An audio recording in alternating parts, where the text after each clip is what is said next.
नमस्कार दोस्तों, आप सभी का text book super coaching platform पर स्वागत है। मेरा नाम है प्रद्युमन त्रिपाठी और आज आप सभी के लिए मैं लेकर आया हूं एक सेशन जो कि हमारा अधूरा छूट गया था। ओके, सो हम लोगों ने मैराथन टेस्ट लिया था पॉलिटिकल थ्योरी का।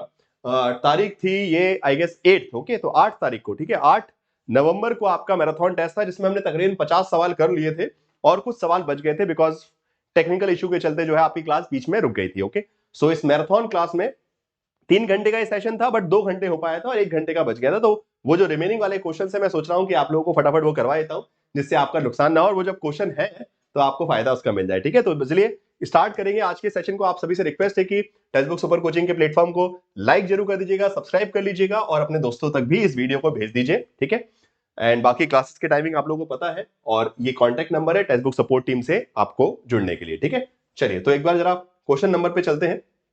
कहां तक हमने क्वेश्चंस कर लिए थे? सो 49 आई गेस क्वेश्चन नंबर 49 तक हम लोगों ने कर लिया था और हाँ जी, ये सब क्वेश्चंस हो चुके थे, 49 तक हो चुका था। उसके बाद एनलाइटनमेंट थ्योरी, यस यस, यहां तक हो चुका था। मुझे क्वेश्चन नंबर भी एग्जैक्टली ढूंढना पड़ेगा कहां से हमको स्टार्ट करना है। जॉन रॉल्स का भी क्वेश्चन हमारा हो गया था।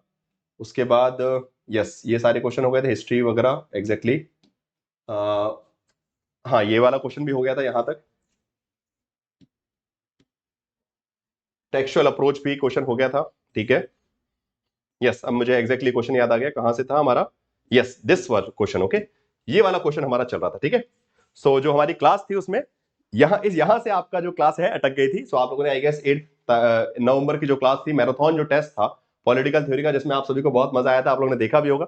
सो उसके आगे क्वेश्चन करते हैं। क्वेश्चन है कि who among the following propounded the monothetic theory of the sovereign. Okay, तो आप सभी ने इसका सही जवाब दे भी दिया था और इसका करेक्ट आंसर जो है वो है ऑस्टिन। ओके, इस क्वेश्चन का करेक्ट आंसर जो है ऑस्टिन है। ये आप लोगों ने इसका जवाब दे दिया था। ठीक है, इसके आगे क्वेश्चन करते हैं। कमेंट बॉक्स में आप लोग आंसर कर सकते हैं। ठीक है, हर क्वेश्चन को देखते जाइए, कमेंट बॉक्स में आंसर कराइए। क्वेश्चन है the concept of negative liberty emphasise which of the following one of the. Okay, so नकारात्मक स्वतंत्रता की जो अवधारणा है निम्नलिखित में से किस पर बल देती है? समानता पर बल देती है, स्वायत्ता पर बल देती है, एब्सेंस ऑफ इंटरफेरेंस पे बल देती है, या फिर फ्रीडम ऑफ चॉइस की बात करती है। ओके, तो नेगेटिव लिबर्टी मेजरली किसकी बात करेगी? समानता की बात करेगी? नहीं करेगी। समानता तो पॉजिटिव लिबर्टी में होगा ना। समानता राज्य क्रिएट करता है, समानता होती नहीं है। समानता लाने के लिए राज्य प्रयास करता है, तो वो पॉसिबल नहीं है।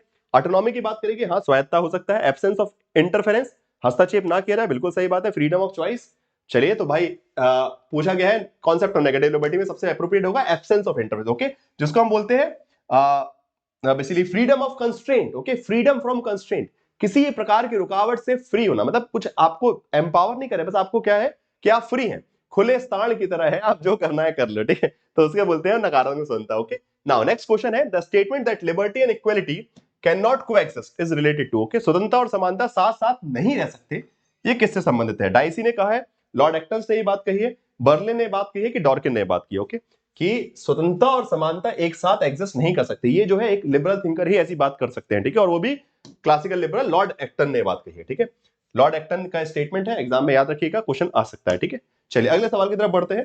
क्वेश्चन है which of the following is not related to Marxism. इनमें से कौन सा मार्क्सवाद से संबंधित नहीं है?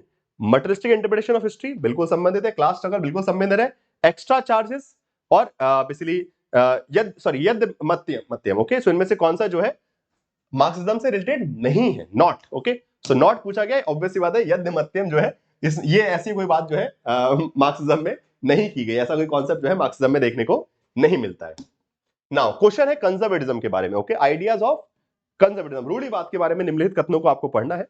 पहला कथन है conservatism emphasise the value of traditional institution and practice. Okay, रूढ़िवाद पारंपरिक संस्थाओं और अभ्यास के मूल्यों पर जोर देता है। Conservatism believe society is more not merely a collection of individual but a living organization. इसके बाद government responsibility is to be servant not the master of existing ways of life. ऐसी बात कंजर्वेटिज्म नहीं करता। And conservatism criticise the radical form of political thought and liberalism as well. Okay, बिल्कुल सही बात है। तो इसमें से कौन से जो है आइडियाज कंजर्वेटिज्म से संबंधित है? सो 1 2 3 4 उस हिसाब से हमको ऑप्शन चूजने पड़ेंगे। इसमें से रूढ़िवाद के बारे में करेक्ट पूछा है ना इन्होंने? हाँ, करेक्ट पूछा गया है। सो आंसर इसका हो जाएगा आपका, अच्छा सॉरी, इसमें चारों ही करेक्ट माने उन्होंने, इसलिए बिकॉज हाँ ऑप्शंस भी जो है आपके पास और कोई बच नहीं रहा है, सो डी ही लगाना पड़ेगा। बिकॉज वैसे तो अगर देखा जाए थर्ड वाला ऑप्शन जो है वो बहुत अप्रोप्रिएट नहीं है, ठीक है। ये वाला ऑप्शन जो है कंजर्वेटिज्म से बहुत ज्यादा अप्रोप्रिएट नहीं जाएगा, बट ठीक है, बिकॉज जो भी ऑप्शंस अवेलेबल उसके हिसाब से फिर हमको चारों ही सिलेक्ट करने पड़ेंगे, बिकॉज 1 to 4 हमारे पास कोई एक ऑप्शन नहीं है। So we are going with all of them are correct, okay.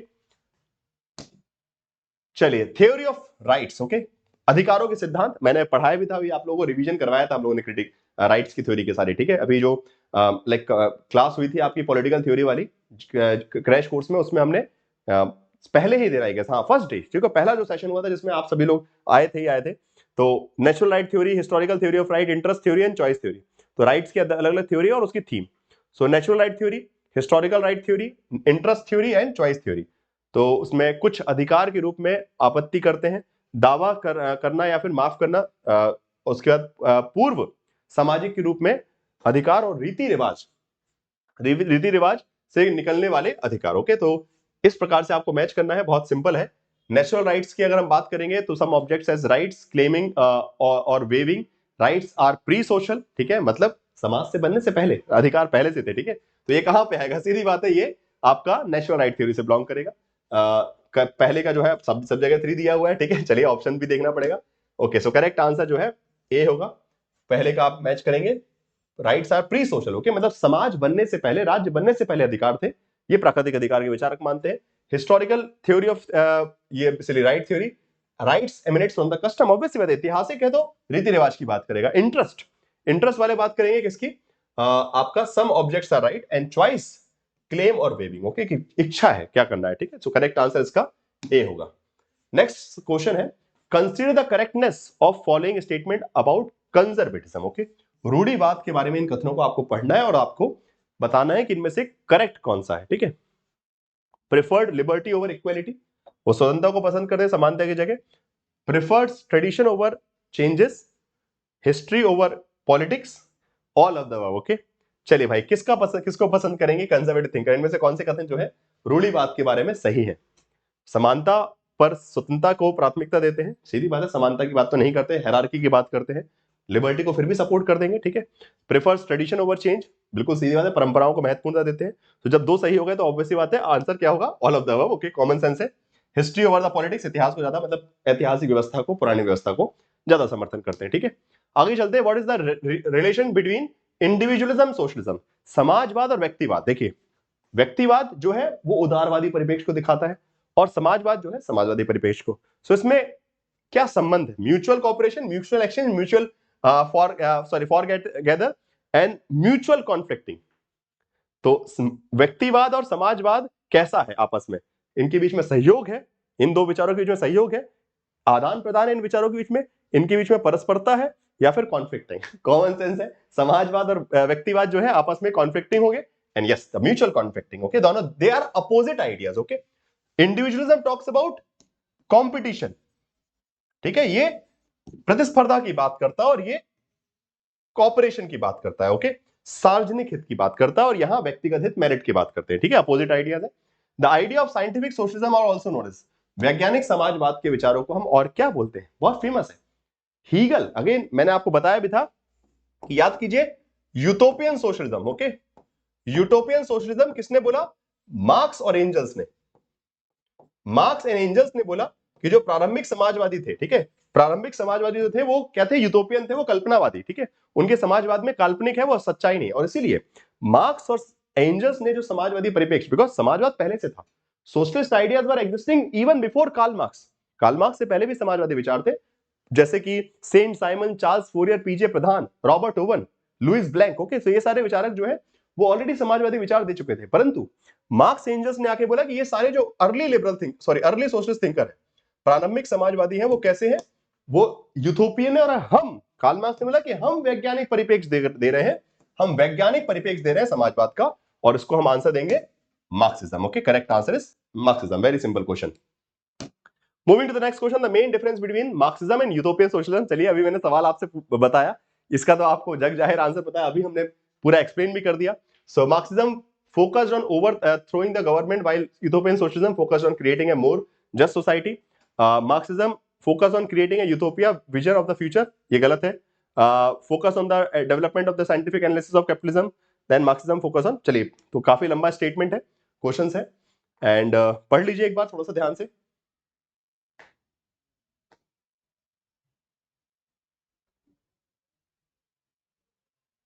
Okay चलिए, सो करेक्ट आंसर आएगा Marxism focus on development of scientific analysis. अभी बताया कि वैज्ञानिक परिप्रेक्ष्य, ओके, एंड यूटोपियन सोशलिज्म जो है created by utopian vision. Okay, तो अपने आप में वेल एक्सप्लेन्ड स्टेटमेंट है। ओके, स्टेटमेंट बड़े बड़े जरूर थे, परंतु जो अभी मैंने समझाया आपको पिछले क्वेश्चन में, वहीं से डायरेक्ट इसका आंसर निकल के आ गया। करेक्ट आंसर जो है इसका सी हो गया। नेक्स्ट क्वेश्चन में चलते हैं। विच of the following statement is true regarding the different aspect of multiculturalism. ठीक है, तो बेसिकली बहुसंस्कृतिवाद के बारे में, विभिन्न पहलुओं के बारे में इनको कथनों को देखिए और इसमें से कौन सा ट्रू है,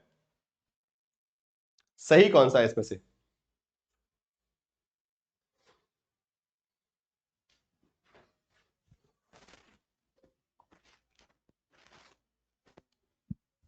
हाँ जी, cosmopolitan multiculturalism reflect the influence of globalisation, plural multiculturalism, liberal multiculturalism. Okay, so अलग अलग आइडियाज हैं और इसका करेक्ट आंसर क्या होगा? Correct answer would be only one. Okay, so cosmopolitan multiculturalism reflect the influence of globalization. Obviously जब cosmopolitan तो वो ग्लोबलाइजेशन को दिखाएगा।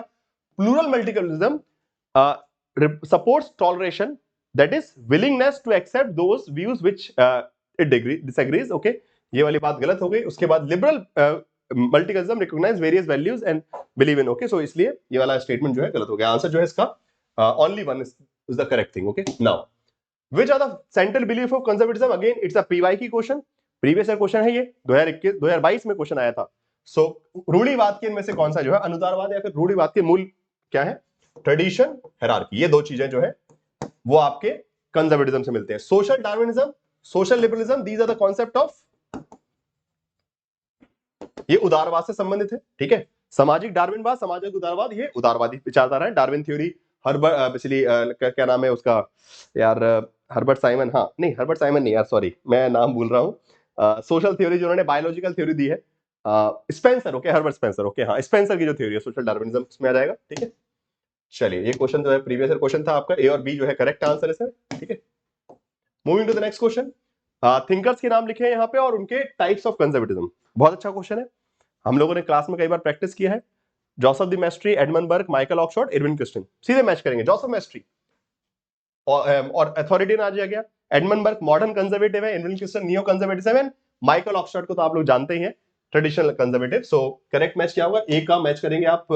सो करेक्ट आंसर इसका होगा ए का बेसिकली 2। ठीक है, सो यहाँ पे 2 से मैच कीजिए, एडमंड बर्ग को मैच कीजिए 3 से, माइकल ऑक्सफोर्ड को बनाइए ट्रेडिशनल कंजर्वेटिव और एडविन क्रिस्टन जो है सामने नव कंजर्वेटिव। बहुत सिंपल क्वेश्चन है, हम लोगों ने पढ़ा भी। अगर आप लोग ध्यान दें पॉलिटिकल थ्योरी का जब रिवीजन कर रहे थे तो टाइप्स ऑफ, ओके, मैंने एक टेबल आपको चार्ट दिखाया था इस तरीके से, डिफरेंट टाइप्स ऑफ कंजर्वेटिज्म, और हर कंजर्वेटिज्म के टाइप के नीचे उनके थिंकर्स के नाम लिखे थे। ठीक है, तो अगर आप लोगों ने उस टेबल को भी ध्यान से देखा होगा तो आपको इसका आंसर पता होगा। ठीक है, वैसे बहुत सिंपल क्वेश्चन है। Which one of the following is not a core principle advocate by supporter of multiculture? ठीक है, बहुसंस्कृतिवाद के समर्थकों के द्वारा इनमें से कौन सा कथन जो है समर्थन नहीं करते हैं? ठीक है, इनमें से कौन सी बात का जो है समर्थन बहुसंस्कृतिवादियों ने नहीं किया है? ठीक है, पढ़ लीजिए क्वेश्चन को।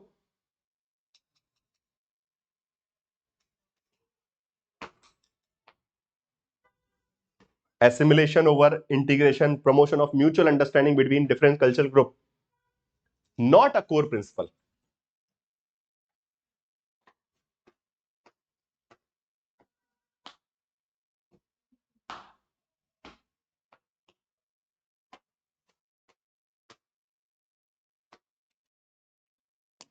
Yes, पर assimilation नहीं, they are always supporting of integration. Okay, priority of assimilation over the integration, this is not something a feature of multiculturalism. Okay, common sense वाली बात है भाई। इंटीग्रेशन की बात करेंगे कि the people from the different community need to be integrated within the political system. Fine. Now, which of the following philosophers are considered to be the main developer of the natural right theory? चलिए भाई, इसका जवाब तो भाई जग जाहिर है कि किसको। वैसे तो अगर देखा जाए तो चलिए ठीक है, देखते हैं आप लोग क्या बताते हैं। थॉमस हॉब्स, जॉन लॉक या फिर Jean Jacques Rousseau. Natural right theory, okay, प्राकृतिक अधिकार के सिद्धांत तीनों के विचार, because all three of them they talked about the state of nature. प्राकृतिक अवस्था के बारे में बात तीनों की ने की है, प्रकृति की अवस्था जिसमें मानव स्वतंत्र है। तो अगेन कौन इसका करेक्ट आंसर होगा? Yes, all of the above. Okay, all three of them they will be contractarian thinker, ठीक है। अच्छा, वन मोर थिंग, इसमें बहुत सारे लोगों को कंफ्यूजन होगी कि सर तीनों कैसे, तो तीनों ऐसे कि अगर देखा जाए तो तीनों ने ही ये बोला है कि प्राकृतिक अवस्था में लोग स्वतंत्र थे, ठीक है। अब उनका लेवल ऑफ जो सपोर्ट है नेचुरल राइट थ्योरी की तरफ वो अलग अलग है। जैसे कि लॉक जो है वो सबसे ज्यादा समर्थन करते हैं, प्राकृतिक अधिकार का सिद्धांत का सबसे ज्यादा सपोर्ट जो है लॉक ने किया है। हॉब्स ने बस ये बोला कि प्राकृतिक अवस्था में प्राकृतिक अधिकार थे, ये बात बोलते हैं हॉब्स, अगर आप नोट्स को ध्यान से पढ़ेंगे तो साफ साफ लिखा हुआ है कि लॉक जो है कहते हैं कि हाँ प्राकृतिक अवस्था में लोग स्वतंत्र थे, उनके पास अधिकार थे, परंतु लॉक ने, हॉब्स ने ये भी साथ में बोल दिया कि वो जो प्राकृतिक अधिकार थे they are mere powers, okay. वो प्राकृतिक रूप से मतलब लॉज ऑफ नेचर के हिसाब से, प्रकृति के सिद्धांत के हिसाब से लोग मुक्त थे, उनके पास अधिकार थे, परंतु वो अधिकार कहीं क्लेम नहीं किए जा सकते थे। अधिकार तो थे ना, तो नेचुरल राइट थ्योरी के हॉब्स से भी बात करते हैं। ऐसे ही रूसो ने बोला कि in the basically in the state of nature people like noble savage, okay. प्राकृतिक अवस्था में लोग जो है नोबल सैवेज की तरह, they are living in a free society, okay, freedom है वहां पे। सो ऑल्दो नेचुरल राइट की बात नहीं की, but again in a way natural right को सपोर्ट जो है ऐसे मिल रहा है कि प्राकृतिक अवस्था को अच्छा बताते हैं कि प्राकृतिक अवस्था में लोग स्वतंत्र थे, अच्छे थे, बट बाद में जब समाज बना तब बर्बादी हो गई, ठीक है। तो ये तीनों जो है किसी ना किसी रूप में अधिकार को बोलते हैं कि अधिकार प्राकृतिक रूप से थे, बट अब उसकी वैलिडिटी के ऊपर डिफरेंट डिफरेंट आइडियाज हैं। लॉक उसकी वैलिडिटी पे टिके हुए हैं कि नहीं वही रहेंगे, राज्य को सीमित कर देते हैं। हॉब्स जो है वो बोलते हैं कि वो प्राकृतिक अधिकार तब तक नहीं बच सकते जब तक राज्य नहीं बनेगा, तो वो राज्य को महत्वपूर्णता देते हैं और प्राकृतिक अधिकारों को कम कर देते हैं। और दूसरी तीसरी तरफ रूसो, अगर हम रूसो की बात करेंगे तो रूसो ने बोला कि लोग प्राकृतिक अवस्था में कॉपरेशन में रह रहे थे, पीसफुली रह रहे थे, आइडियलिक ब्लिसफुलनेस, ओके, एक आदिम सादगी के साथ लोग रह रहे थे, तो प्राकृतिक अवस्था में लोग वो खुश थे। और जब राज्य बना तो फिर उन्होंने किसकी बात की कि कॉमन इंटरेस्ट, तो जो सार्वजनिक हित है, जीन जगत रूसो का जो सार्वजनिक हित है वो भी कहीं ना कहीं प्राकृतिक अधिकार से ही इंस्पायर्ड हो रहा है, बिकॉज वो व्यक्तिगत हित की जगह बोल रहे हैं कि नहीं सार्वजनिक हित है, बिकॉज हम सब इस धरती पे सामूहिक रूप से रह रहे थे, किसी की निजी संपत्ति नहीं थी, तो प्राकृतिक अवस्था थी। रूसो ने बोला कि प्राकृतिक अवस्था में क्या था, किसी की कोई प्रॉपर्टी नहीं, किसी के मन में किसी के लिए कोई द्वेष नहीं, और वही अवस्था वो बनाने की प्रयास कर रहे हैं जनरल विल के थ्रू। तो जनरल विल में जब वही अवस्था बना रहे हैं तो मतलब सीधी बात है वो भी नेचुरल राइट से इंस्पायर्ड है, ऑल्दो बहुत क्लियरली नेचुरल राइट को सपोर्ट नहीं किया, बट बिकॉज तीनों कॉन्ट्रेक्चुअल थिंकर है, पहली बात तो ठीक है, तीनों जो है प्राकृतिक अवस्था की बात करते हैं, तो इसलिए संविधात्मक विचार होने के नाते, ठीक है, सामाजिक अनुबंध के विचारक होने के नाते इनको हम नेचुरल राइट थ्योरी के पर्सपेक्टिव में जोड़ते हैं, और मैंने नोट्स में भी लिखा हुआ है, ठीक है। चलिए अगला सवाल है, in the context of libertarian theory of democracy what is the primary role of the government, ठीक है, लिबरेटरियन थ्योरी बोल रहा है, ठीक है। तो स्वतंत्रवादी विचार के हिसाब से लोकतांत्रिक शासन का सबसे पहला काम क्या है, ठीक है, relation to the individual rights and freedom, okay, काफी अच्छा क्वेश्चन है।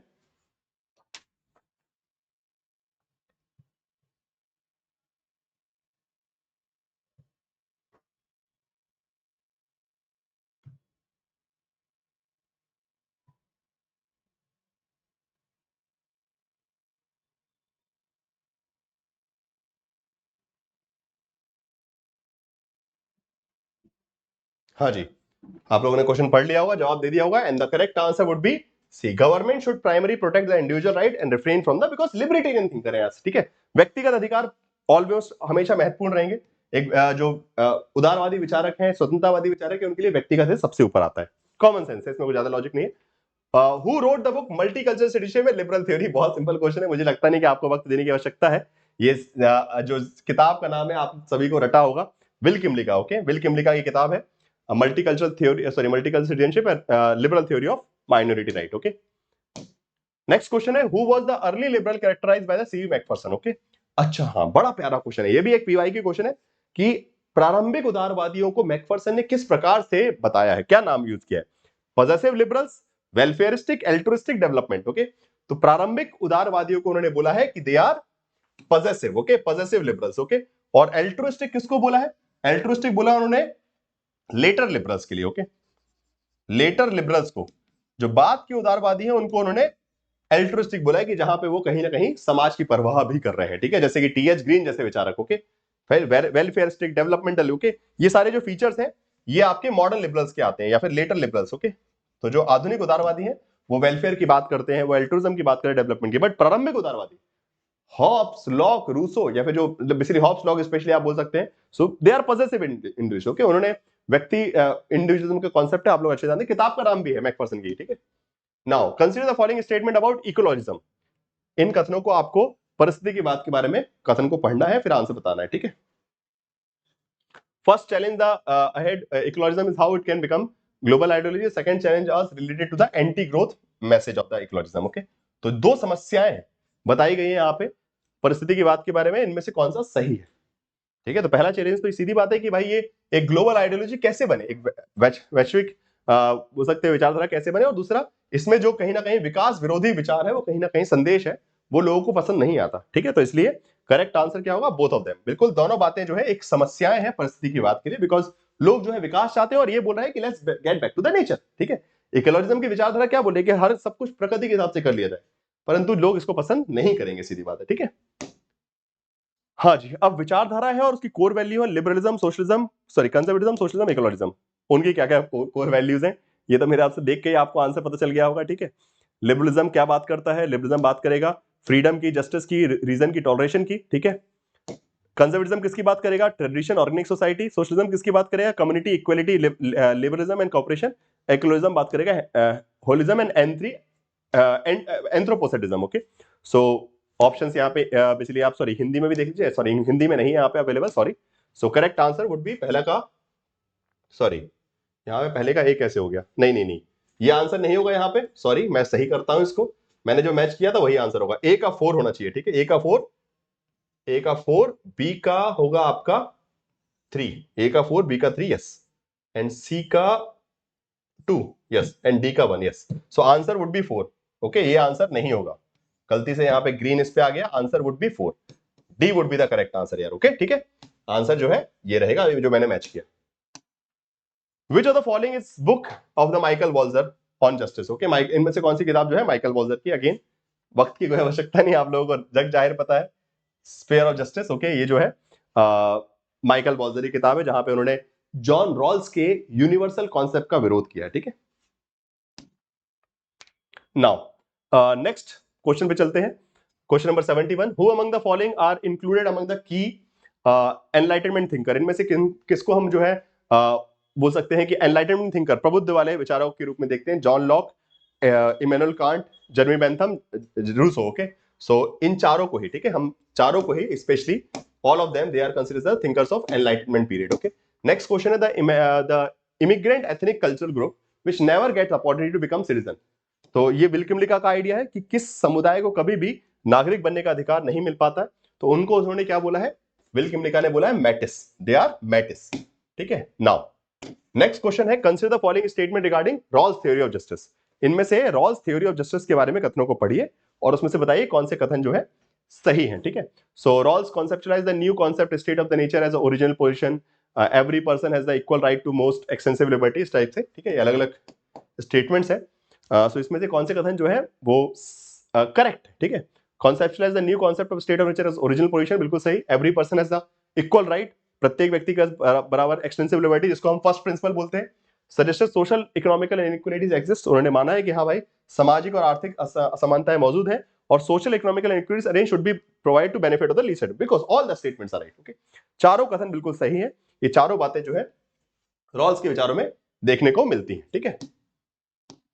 नेक्स्ट क्वेश्चन है, मैच करना है आपको किताबों को विद द ऑथर्स। ओके, लेखक के नाम है और ऑथर्स के नाम है, ठीक है। चलिए मैच करते हैं इसको जरा। सो चार्ल्स टेलर जो है उनकी किताब का नाम क्या है, source of the self. Okay, Alexander McIntyre की किताब है आफ्टर वर्च्यू, माइकल सैंडल की किताब है liberalism and limits of justice, and Michael Sandel Walzer की जो है वॉल्जर लिखा है यहाँ पे, वॉल्जर होगा, स्फीयर ऑफ जस्टिस, बहुत सिंपल है, आप सभी को पता है किताबों के नाम ये। सो ए का हो गया 3। ओके, सो ए का 3 एक ही ऑप्शन है और करेक्ट आंसर यही होगा, ठीक है। ए का 3, बी का 1, यस, सी का 4 एंड डी का 2। चलिए last 5 questions, 5-6 question. Consider the following statement regarding modern liberalism. आधुनिक उदारवाद के बारे में इन कथनों को फटाफट देखना है, ठीक है, थोड़ा सा स्पीड में कर रहा हूं। Liberty is active and constant participation in collective power, liberty is peaceful enjoyment and private independence, endorse the idea of welfare state, and John Locke and Adam Smith are the chief proponent model. ये तो गलत हो गया, हर कीमत पे ये तो गलत हो गया, तो पढ़ते से तुरंत आपको गलत करना चाहिए कि they are classical liberals. Okay, ये शास्त्रीय उदारवादी हमने 50 बार पढ़ा है, ठीक है। Endorse the idea of welfare state, बिल्कुल सही बात है। Liberty is peaceful enjoyment of private independence, yes. These two, okay, second and third, okay. Liberty is an active and constant participation. Again, this is the idea of classical liberal. तो जो शास्त्रीय उदारवादी थे, ठीक है, जो शास्त्रीय उदारवादी थे वो बोलते थे कि लिबर्टी का मतलब है कि you have to continuously participate, okay, आपको लगातार भागीदारिता निभानी है।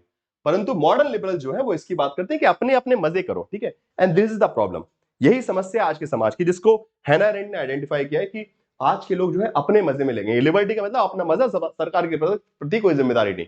दे are not behaving like zoon politikon, Hannah Arendt के हिसाब से, ओके। सो ये दोनों जो है मॉडर्न लिबरलिज्म को रिप्रेजेंट करते हैं। मॉडर्निटी, आधुनिक उदारवाद में अपना काम बनता है, बाहर में गई जनता, ठीक है, फाइन। सो और राज्य जो है कल्याण करेगा, वो राज्य कल्याण करते करते कब आपका गला दबा देगा पता भी नहीं चलता है, ठीक है, फाइन। चलिए नेक्स्ट क्वेश्चन पे चलते हैं। In the context of two statement which of the following is correct? Amar Sen sought to promote the capability approach, as this approach is insist of allocation of goods according to the human capacities. Very simple common sense based question. Correct answer इसका A होगा। Next question है, neoliberalism is the reprise of the political economy in classical liberalism. नव उदारवाद शास्त्रीय उदारवाद के राजनीतिक अर्थव्यवस्था की पुनः प्राप्ति करता है, बिल्कुल सही बात है। जो क्लासिकल आइडिया था उसको फिर से रिवाइव करता है। Neoliberalism like Friedrich and Nozick dealt the problem of decelerating economical growth which starting from the mid 1970s, okay। तो ये दो कथन बहुत अच्छे कथन लिखे हैं। इसका करेक्ट आंसर आपका बी होगा। Both the statements are right but not related, okay. यहां पे बोला है कि पुरानी पॉलिटिकल क्लासिकल आइडिया को रिवाइव किया, ठीक है, सही बात है। रिवाइव किसने किया? हायक, रॉबर्ट नॉजिक जैसे लोगों ने। बट ये वाला स्टेटमेंट जो बोल रहा है economical deceleration which is created by the welfarism, तो जो कल्याणवाद ने आर्थिक मंदी लेके आई उसको रिमूव करने का काम जो है हायक और इन्होंने किया। परंतु ये जो है पॉलिटिकल इकोनॉमी जो पुराने प्रिंसिपल है उसको रिवाइव नहीं कर रहा, ठीक है। तो इसलिए बोथ द स्टेटमेंट राइट सही है, एक्सप्लेनेशन नहीं आएगा इसमें, ठीक है। एनटीए वैसे इस क्वेश्चन का जवाब ए भी दे सकता है, ठीक है। मैं एक चीज बता देता हूं, इस प्रकार के सवालों का जवाब एनटीए में अगर देखा जाएगा तो ए भी आ सकता है, कोई बड़ी बात नहीं है, ठीक है। एनटीए का थोड़ा सा हिसाब अलग चलता है। Milton Friedman has defined liberty as the absence of coercion of a man by fellow man in his book. किस किताब में उन्होंने बात की है, ठीक है। उन्होंने अपनी किस पुस्तक में ये बात कही है? Free to choose capitalism and freedom, essays in positive economics and why government is problem. So correct answer जो है इसका ऑब्वियसली बी है, कैपिटलिज्म एंड फ्रीडम। इस किताब में उन्होंने ये बात कही है। Next question, enlightenment theory associated with, ये तो चलिए क्वेश्चन हो ही चुका है हमारा, रॉबर्ट नॉजिक। ये क्वेश्चन हम पहले ऑलरेडी कर चुके हैं। And last question of the day, who used the term post modern for the first time? पहली बार उत्तर आधुनिकतावाद शब्द का उपयोग किसने किया है? So correct answer is Jean Francois Lyotard, okay, Jean Francois Lyotard ने किया, ठीक है। चलिए तो आपके ये सवाल जो बचे थे वो मैंने कंप्लीट करवा दिए। एंड आई होप कि you guys must have enjoyed this quick फटाफट क्वेश्चन सेशन। सो 30 सवाल हमने फटाफट सॉल्व कर लिए जो हमारे पेंडिंग थे मैराथन टेस्ट के। And text book super coaching पे जो ऑफर चल रहा है इसको फटाफट ग्रैब कर लीजिए, अच्छा मौका है, दिवाली सेल चल रही है, फटाफट इसका फायदा उठाइए और अपना सब्सक्रिप्शन ले लीजिए दिसंबर वाले एग्जाम के लिए। जेआरएफ बूस्टर क्रैश कोर्स से प्रिपेयर कीजिए, बहुत शानदार आपका सिलेक्शन होगा, ठीक है। चलिए दोस्तों, धन्यवाद जुड़ने के लिए। बाकी फिर कल मिलेंगे 5 बजे। Tomorrow again we will meet at 5 PM। कल आपकी 5 बजे क्लास होगी। सो उसमें आगे के टॉपिक्स हम कवर करेंगे। आई गेस हाँ, अब जो है हमको यूनिट नंबर 3 पे चलना है, ठीक है। यूनिट नंबर 1 हो गया, यूनिट नंबर 1 का टेस्ट भी आज मैंने खत्म कर दिया, यूनिट नंबर 2 का टेस्ट भी हो चुका है आपका, ठीक है। तो यूनिट नंबर 1, 2 आपके क्रैश कोर्स के आपसे यूनिट 1 और 2 कंप्लीट हो गई।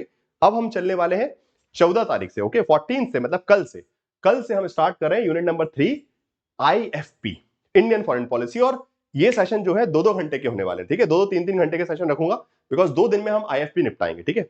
सॉरी IFP बोल रहा हूं, sorry IPT, Indian political thought course, जो यूनिट नंबर 3 है आपकी। IPT वैसे भी ज्यादा टफ है नहीं, तो फटाफट उसका रिवीजन करेंगे, फटाफट थिंकर, फटाफट रिवीजन, फटाफट क्वेश्चन, सब कुछ एक साथ क्लास में, ठीक है। तो कल परसों मतलब 14-15, ठीक है। तो अभी आपको थोड़ा दीपावली की छुट्टी जरूर मिल गई, पर 14-15 को आप सभी बिल्कुल लाइव क्लास में रहेगा और फटाफट हम जो है रिवीजन करेंगे, ठीक है। जाने से पहले सेशन को लाइक जरूर कर दीजिएगा, ठीक है। मैंने बीच में लाइक करने के लिए नहीं बोला, बट आपकी जिम्मेदारी है क्लास छोड़ने से पहले लाइक जरूर करें, अपने दोस्तों को शेयर करें, सभी को बता दें कि सर ने जो मैराथन लिया था, जो इनकम्प्लीट रह गया था, उसका आखिरी पार्ट सर ने करवा दिया, जिससे बाकी सारे स्टूडेंट्स कवर करें, ठीक है। Thank you so much guys for watching this session, thank you so much.